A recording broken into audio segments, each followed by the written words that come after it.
Bonsoir à tous. Un rebondissement plus de 40 ans après le meurtre du petit Grégory entendu ce matin par la cour d'appel de Dijon. Jacqueline Jacob a été mise en examen pour association de malfaiteurs criminels.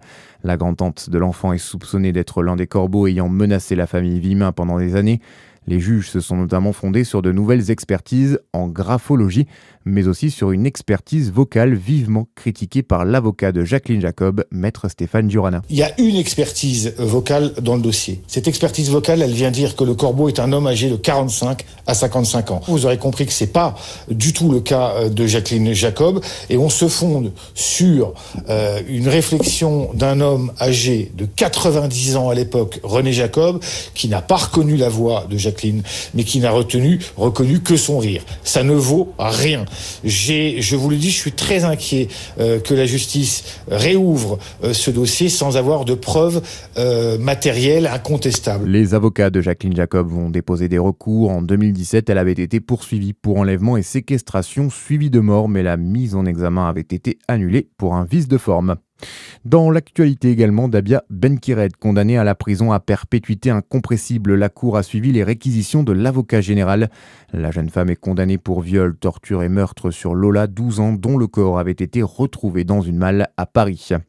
Un nouveau foyer de dermatose nodulaire bovine détecté dans le Jura, le 5e dans le département depuis le début de l'épidémie. La maladie a été repérée dans une exploitation de Chamblay, près d'Écleux, où 4 foyers avaient déjà été confirmés.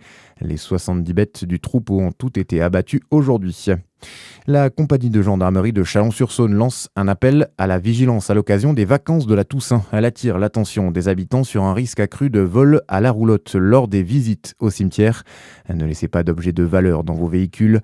Ce week-end, c'est aussi le passage à l'heure d'hiver. Dans la nuit de samedi à dimanche à 3h, il sera 2h, il fera nuit plus tôt la semaine prochaine, ce qui facilite le passage à l'acte des cambrioleurs qui ciblent les maisons non éclairées. Nous devons, malgré nos différences, donner un budget à la France. Les mots du rapporteur général de la Commission des finances, Philippe Juvin, alors que l'examen du budget 2026 a commencé cet après-midi à l'Assemblée. Le Premier ministre Sébastien Lecornu concède que le budget présenté n'a pas vocation à tout régler, mais qu'il ne faut pas compromettre l'avenir du pays. À la page des sports, une gymnaste dijonnaise sacrée championne du monde au bar asymétrique, la franco-algérienne Kéliane Emour, vient de remporter le titre aujourd'hui aux mondiaux de gymnastique de Jakarta. Il lui reste encore une chance de médaille demain. Elle doit participer ce samedi à la finale de la poutre. Et puis du handball ce soir avec la 8e journée de Pro League. Besançon reçoit Ivry. Le GBDH dans le dur en championnat, avant-dernier du classement avec la pire défense. Le coup d'envoi, c'est à 20h30.